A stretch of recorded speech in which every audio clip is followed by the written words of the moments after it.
तो आज मैं आपको एक अनोखी रहस्यमय कहानी सुनाऊंगी। अगर आप चैनल पर नए हैं तो अभी सब्सक्राइब कर ले, क्योंकि यह मेरा दूसरा नया चैनल है। तथा कहानी पूरा देखे, अंत में एक अनोखा रहस्य छुपा है। धन्यवाद। तो सुनिए। एक पर्वतीय राज्य में राजा वीरसेन नाम का एक पराक्रमी योद्धा था। राजा वीरसेन अपनी बहादुरी और युद्ध कौशल के लिए प्रसिद्ध थे, लेकिन उनका जीवन केवल युद्ध और अपने राज्य की सीमाओं की रक्षा तक ही सीमित नहीं था। वे अपनी प्रजा के प्रति असीम प्रेम और निष्ठा रखते थे। वे मानते थे कि एक राजा का सच्चा धर्म अपनी प्रजा की रक्षा करना है, चाहे इसके लिए उसे कुछ भी त्यागना पड़े। राजा वीरसेन भगवान शिव के परम भक्त थे, लेकिन उनकी भक्ति दिखावे की नहीं थी। वे कभी मंदिरों में बड़े अनुष्ठान नहीं करवाते थे। इसके बजाय वे हर सुबह अपने महल के गुप्त कक्ष में स्थित एक छोटे से शिवलिंग पर मौन रहकर जल चढ़ाते और अपनी प्रजा की कुशलता के लिए प्रार्थना करते थे। वे मानते थे कि महादेव का आशीर्वाद तभी मिलता है जब व्यक्ति निस्वार्थ भाव से अपने कर्तव्य का पालन करता है। श्रावण की तीसरी सोमवारी थी। इस दिन राज्य पर एक बड़ा संकट आ गया। पड़ोसी राज्य के क्रूर और शक्तिशाली राजा दुर्गम ने अचानक हमला कर दिया था। राजा दुर्गम की सेना संख्या में कहीं अधिक थी और वे अभेद किलेबंदी के लिए जाने जाते थे। वह बड़ी ही वीरसेन की सेना छोटी थी और उन्हें पता था कि इस युद्ध में जीतना लगभग असंभव होगा। पूरे राज्य में भय का माहौल था। राजा वीरसेन ने अपनी सेना को इकट्ठा किया। उन्होंने सैनिकों को प्रेरित किया और स्वयं सबसे आगे खड़े होकर युद्ध के लिए तैयार हो गए। उन्हें पता था कि यह उनका अंतिम युद्ध हो सकता है, लेकिन वे अपनी प्रजा को शत्रुओं के हाथों नहीं छोड़ सकते थे। युद्ध का भीषण बिगुल बज गया। राजा वीरसेन ने अपनी पूरी शक्ति से युद्ध किया। वे अपने तलवारबाजी के कौशल से शत्रुओं को पीछे धकेल रहे थे, लेकिन दुर्गम की विशाल सेना उन्हें चारों ओर से घेर रही थी। राजा वीरसेन कई बार घायल हुए, उनके शरीर पर अनगिनत घाव थे, लेकिन उन्होंने अपनी प्रजा की रक्षा की शपथ नहीं तोड़ी। जब युद्ध अपने चरम पर था और राजा वीरसेन लगभग गिर चुके थे, तभी एक रहस्यमय घटना घटी। राजा वीरसेन के चारों ओर एक अदृश्य नीले रंग का प्रकाश कवच बन गया। ये कवच इतना शक्तिशाली था कि शत्रुओं के बाण और तलवारें उसे भेद नहीं पा रहे थे। जैसे ही कोई शत्रु राजा के कर बड़ी हिबा आता, उसे एक अदृश्य शक्ति पीछे धकेल देती। राजा स्वयं भी इस पर विश्वास नहीं कर पा रहे थे। इस अदृश्य कवच के कारण राजा वीरसेन बिना किसी भय के युद्ध करते रहे। उनकी शक्ति और साहस और भी बढ़ गया। उन्होंने एक एक करके दुर्गम के प्रमुख सेनापतियों को मार गिराया। शत्रुओं की सेना ने जब देखा कि राजा वीरसेन को कोई भी हथियार छू नहीं पा रहा है, तो वे भयभीत हो गए। उन्हें लगा कि यह कोई दैवीय शक्ति है। दुर्गम की सेना में भगदड़ मच गई। वे मैदान छोड़कर भागने लगे। राजा वीरसेन ने अकेले ही एक असंभव युद्ध जीत लिया था। उनके सैनिक और प्रजा हैरान थे। उन्होंने राजा को उठाया और उनके घावों का उपचार किया, लेकिन वे उस अदृश्य कवच के रहस्य को नहीं समझ पाए। जब राजा वीरसेन कुछ स्वस्थ हुए, तो वे अपने गुप्त कक्ष में स्थित शिवलिंग के पास गए। उन्होंने देखा कि शिवलिंग से अब भी वही अदृश्य नीले रंग का प्रकाश निकल रहा था। राजा समझ गए कि यह महादेव का ही आशीर्वाद था।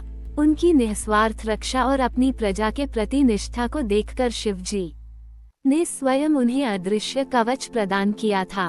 उस दिन से राजा वीरसेन ने अपनी विजय का श्रेय कभी अपनी शक्ति को नहीं दिया, बल्कि हमेशा महादेव की कृपा और अपनी प्रजा के प्रति निस्वार्थ सेवा को दिया।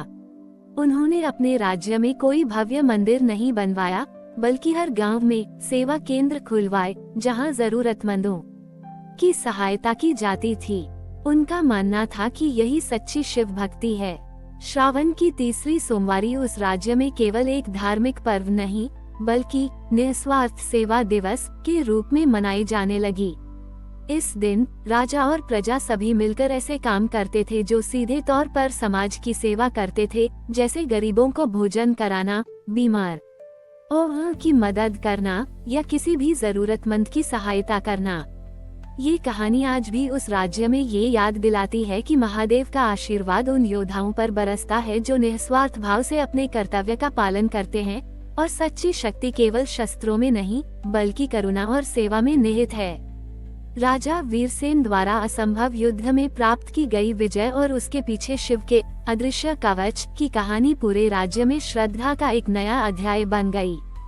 राजा वीरसेन अब केवल एक शासक नहीं बल्कि धर्म, न्याय और निस्वार्थ सेवा के प्रतीक बन गए थे।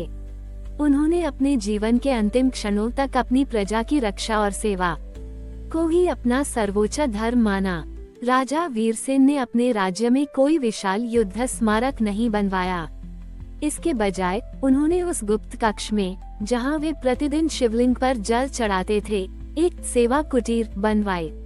ये कुटीर हमेशा खुली रहती थी ताकि कोई भी जरूरतमंद व्यक्ति वहां आकर सहायता प्राप्त कर सके। राजा स्वयं इसमें बैठते और लोगों की समस्याएं सुनते, उनकी सहायता करते। उनका मानना था कि यही सच्ची श्रद्धांजलि है महादेव को। निस्वार्थ सेवा दिवस श्रावण की तीसरी सोमवारी को राज्य का सबसे महत्वपूर्ण और प्रेरणादायक पर्व बन गया था। इस दिन राजा और प्रजा सभी मिलकर ऐसे कार्यों में संलग्न होते थे जो सीधे तौर पर समाज की भलाई से जुड़े थे। वे अस्पतालों में बीमारों की सेवा करते, सड़कों की मरम्मत करते और वृद्धों तथा अनाथों की देखभाल करते। इस दिन कोई दिखावा नहीं होता था, हर कोई चुपचाप और ईमानदारी से अपनी सेवा देता था। राजा वीरसेन के शासनकाल में उनके राज्य ने अभूतपूर्व शांति और समृद्धि देखी। शत्रुओं ने फिर कभी उनके राज्य पर आक्रमण करने का साहस नहीं किया, क्योंकि वे जानते थे कि राजा वीरसेन के पास दैवीय सुरक्षा है। प्रजा खुशहाल थी और राज्य में कभी भी किसी प्रकार का अकाल या संकट नहीं आया।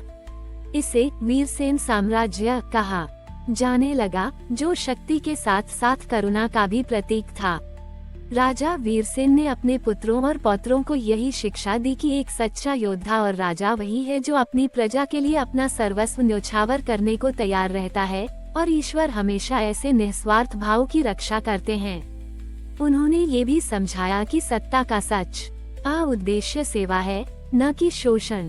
जब राजा वीरसेन ने वृद्धावस्था में अपनी देह त्यागी तो पूरा राज्य शोक में डूब गया। उन्हें उसी सेवा कुटीर के पास समाधि दी गई, जहां उन्होंने अपने जीवन के सबसे महत्वपूर्ण क्षण बिताए थे। उनकी स्मृति में एक साधारण सा पत्थर स्थापित किया गया, जिस पर उत्कीर्ण था, सेवा ही सुरक्षा है, निस्वार्थी शक्ति है। आज भी श्रावण की तीसरी सोमवारी पर वीरसेन साम्राज्य में निस्वार्थ सेवा दिवस बड़े उत्साह और श्रद्धा के साथ मनाया जाता है। ये केवल एक धार्मिक या ऐतिहासिक पर्व नहीं, बल्कि मानवता, कर्तव्यनिष्ठा और आध्यात्मिक शक्ति का उत्सव है।